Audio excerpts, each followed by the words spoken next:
guest from the previous panel there, then the interviewer actually didn't have a lot of time to ask questions because the panelists were talking themselves. By the way, really good quote from Toomas Hendrik Ilves from stage was that we are in deep shit, guys. We should move quicker and really do something to make Europe work in terms of integrity and unionism.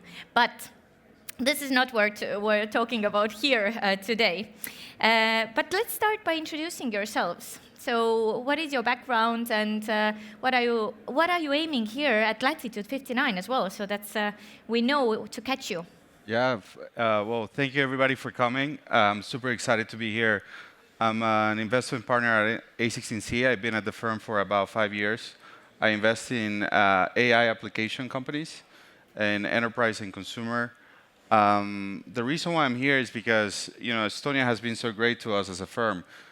We're investors in Skype and TransferWise, and we hope to continue to find the next generational companies coming out of Estonia. So since the investment in TransferWise, we've lost a lot of connectivity with Estonia, but I hope to regain it. And I was talking to a couple of friends here in Estonia, and they told me about Latitude, and that's why I decided to come. And then invited my friend Adam over. So, Nice. Yes. I'm Adam, very happy to be here. So I co-founded Voi, micro-mobility company. We started in 2018, and in the last couple of years have emerged to become the leading operator in the space. I was the technical co-founder, so I've been very hands-on coding since the very beginning. Built the first version of the product and the app and the cloud infrastructure and so on.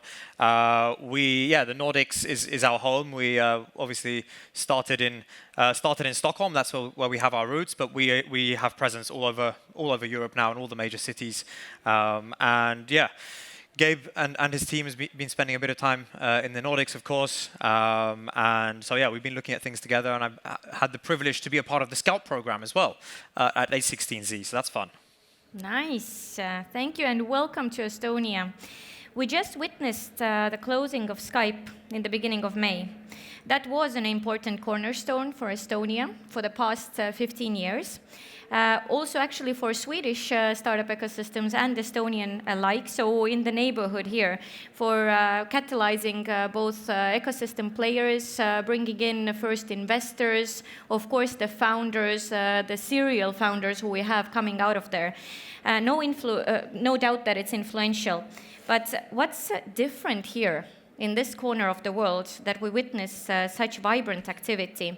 And more important, because we talk about this vibrancy all the time, but how do we keep on going so that we actually see that the next gen of founders also follow the success? What do you think? yeah, so obviously it's my first time here in Estonia, but we've been doing quite some research before deciding that I was going to spend time here.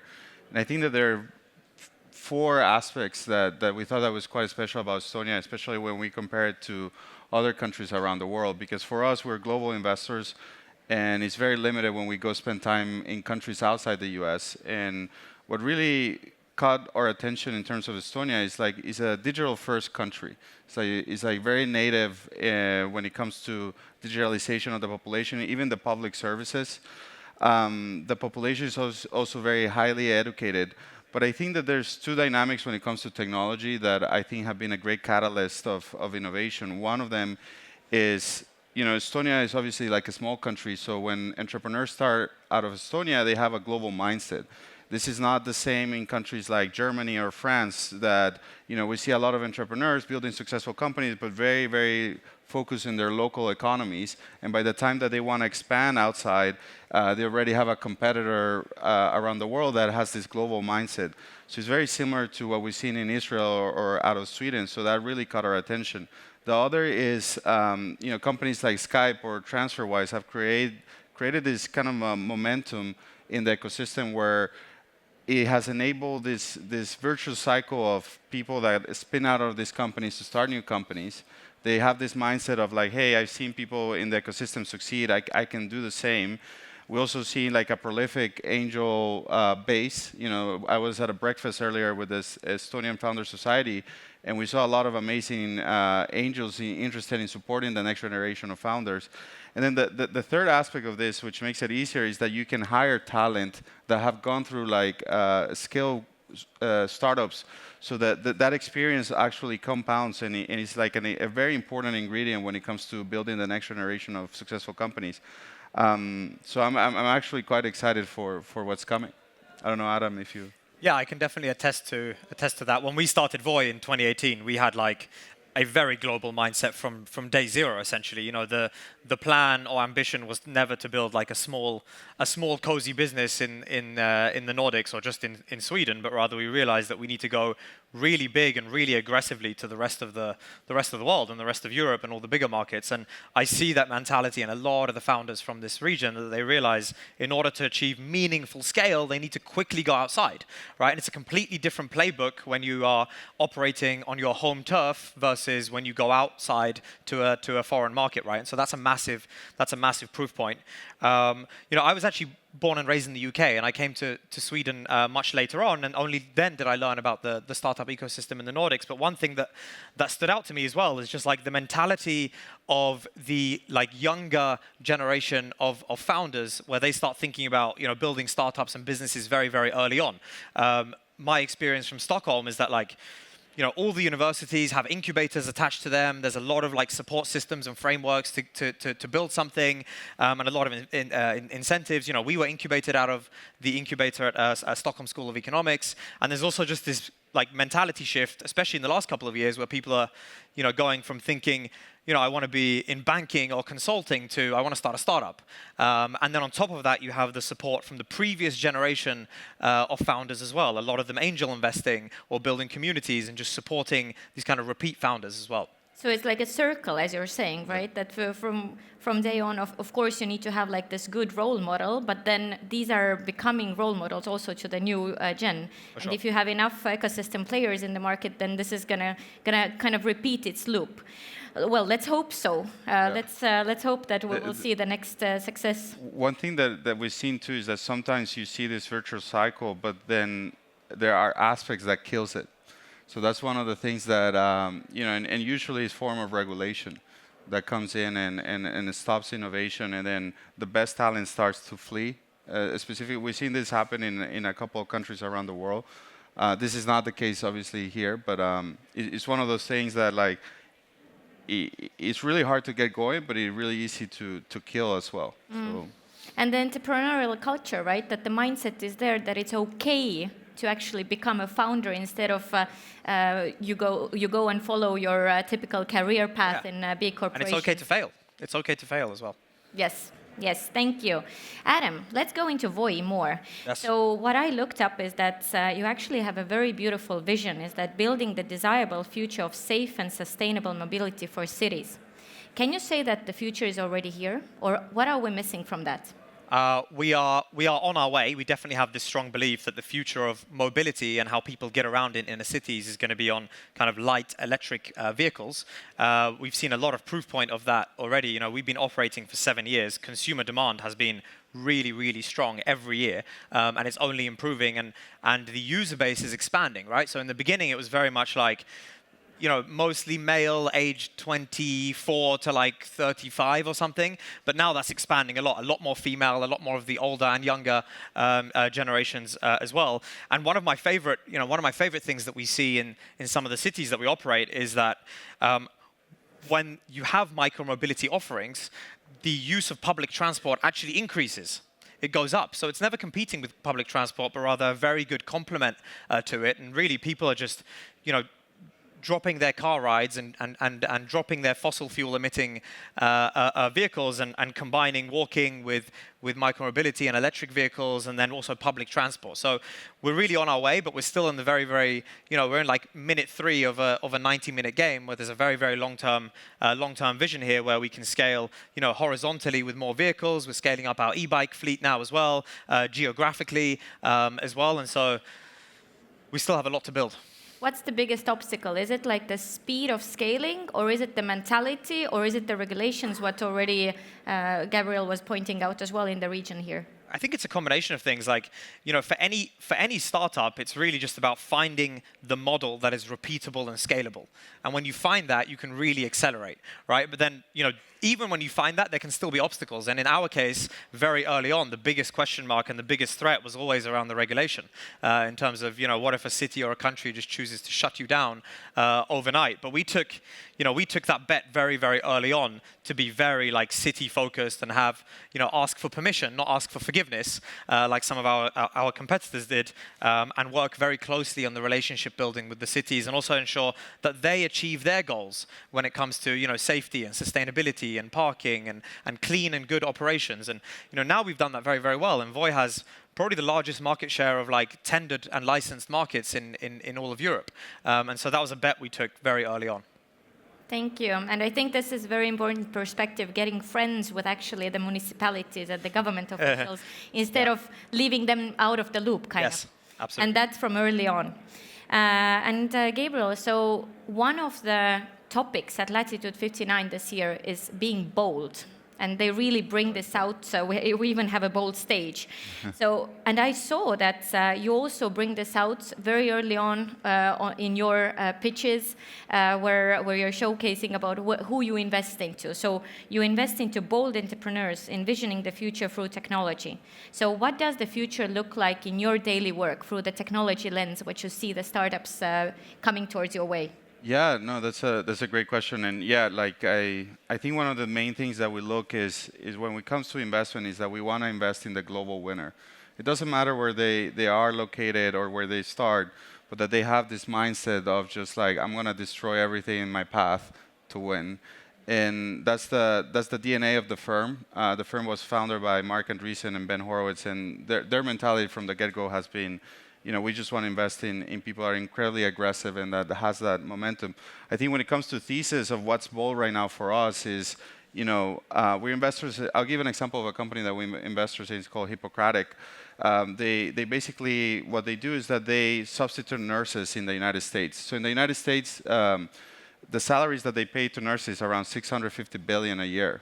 The total global software spend is $350 billion. So one of the things that we're looking now with AI is that people are creating these opportunities to substitute labor and to make it more efficient. So what we're seeing is that these markets are expanding at an exponential rate, where software companies are growing from 0 to 100 million less than a year. We're investors in Cursor, 11 labs here out of Europe. And what we're perceiving is hey, there's this big opportunity on disrupting labor markets, that you can automate a lot of the things that are repetitive tasks, and that we can create new opportunities. Actually, one of the things that we talk with Adam a lot is that in complex manufacturing or hardware companies like Voi, one of the things that happens is that there's a lot of inefficiencies that happen throughout the supply chain. And one of the things that we're discussing is now with code generation tools like Cursor or Anthropic, you can rebuild a lot of these workflows very, very easily. And one of the theses that we have is hey, it's impossible that software companies will be able to maintain 80% gross margins. So there is going to be a new company that is going to come in, replace this old software spend, and offer a new AI native version of this. So what we're starting to see in the US is not copycats, but AI native companies that are copying workflows and that they're selling it at 10% gross margin and that are expanding markets. The other thing that I would say that is top of mind for us is that the capabilities of the foundational models are advancing on a daily basis. It's really hard for the average person just to keep up with the latest functionalities. So there's a huge gap that is growing exponentially between the models and the users. And I think that there's going to be smart entrepreneurs, hopefully in Estonia, that are going to be able to fill that gap, where it's going to make it incredibly easy for a person that doesn't follow the news to just get the task that they have in mind done, and that they can fill in that educational portion. So those are two big theses that we're excited about and that we're looking to scout around the world. Okay, thank you. By the way, I'm reminding you that we do have a possibility to ask questions, and I still have one question what I want to ask from the panelists, so we do have a bit of time for that. And maybe as the topic here was like, how could we bridge the both ends or both sides of the pond as well, then maybe let's go more practical into looking ways of maybe even providing some solutions for founders, how to foster the bridging from the investment part of it and also from the founder's point of view, right? And as we are well, actually, I didn't check, but we are on founders stage. So there are quite a few of founders here as well. You can also address maybe the suggestions towards them. Whoever wants to start from you. Yeah, sure. I think about this from the lens of kind of growth and like the history of product growth in tech companies as well. And I'll explain what I mean by that. I think we're in a phase where like community is everything.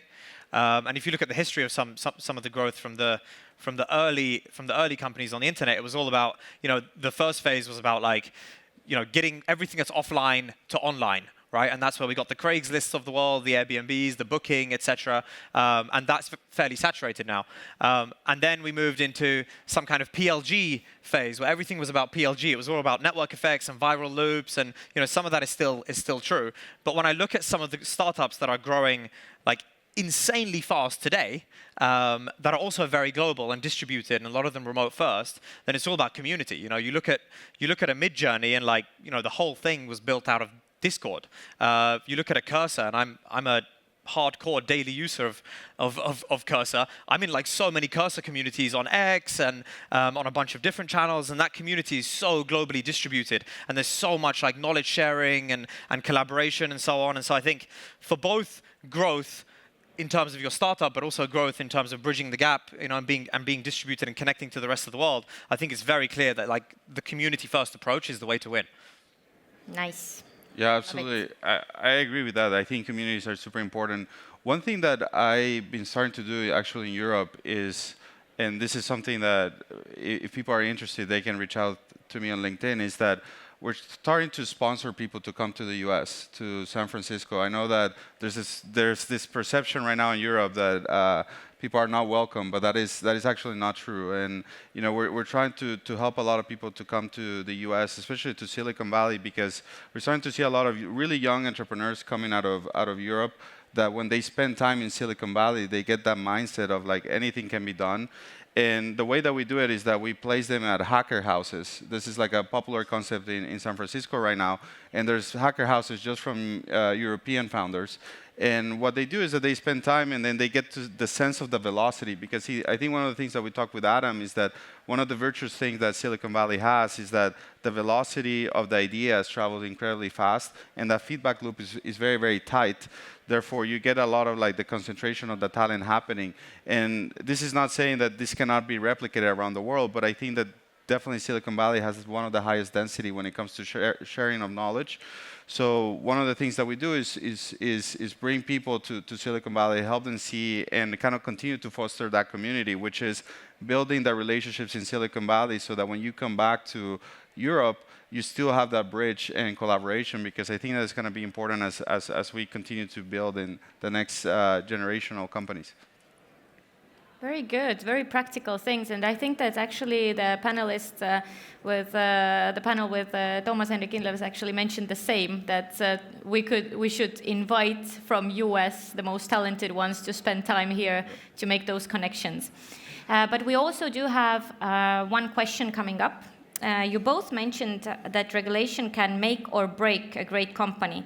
What if you had control over a country for a year? 3 things you change for the ecosystem, and you can go wild with it. I'll start first. I think that I think it's less. I think the concept for us, what is important is to not regulate what we don't understand. There was this concept that in AI was dangerous and that they were gonna basically destroy the world if we didn't control it. I think that one of the things that with the danger of doing that is that you hinder innovation all from the get-go, and the guys that benefit are actually companies like OpenAI and Anthropic that have the resources to be compliant with regulation. But if you're a startup, two kids out of a garage, I met like an amazing Estonian entrepreneur that he said that he still works out of his garage, and he has $2 million of revenue and bootstrap it. But the interesting thing is that if that industry was highly regulated, he couldn't be able to afford to start that company. So therefore, we're cutting the chances of people being able to come up with ideas and compete. So I think one of the things that we're trying to push, and we're active in regulation in the US, we have a fund called American Dynamism, and we actually have 4 partners from the Andreessen Horowitz that are now in the current government. And one of the things that we try to do is to influence. It's like we shouldn't regulate what we don't understand. And we're big believers of open source because of this. Because I think that open source has been at the core of the internet and what has enabled innovation to be spread out around the world. And we want to continue to support that. So for us, it's less about the dangers that can come from innovation, but more about the possibilities and the great things that people can do, because most people from nature are good and will create great outcomes. And I think that that's one of the things that we want to continue to support. Couldn't have said it better. I think probably education seems to be a key aspect to stay away from this narrative of this is dangerous and that's dangerous in terms of AI. Awareness. What do you say? Awareness. Yeah, I think the education is all about building real self-awareness about what it's really about. And then I would say, just from experiences from Voi, where we fostered the most productive conversations and the best outcomes, is just like more touch points from like the founders and entrepreneurs and the private sector with some of the regulators and some of the whether it's city officials or on a country official level. I think that's where we found if we're just in the same room, you'll find actually that we're actually much more similar than we are alike, and we actually want to achieve the same things. And so finding those touch points in those forums to just have those healthy discussions, I think, has been key to unlocking a lot of things. So face-to-face healthy discussions. That's a really good point to end up for this talk. I hope that you have time in your day to still have the meetings. So if you're interested, find them, catch them in the corridor. And thank you very much for the talk today. Thank you so much. Thank you. Thanks for the time. Thank you.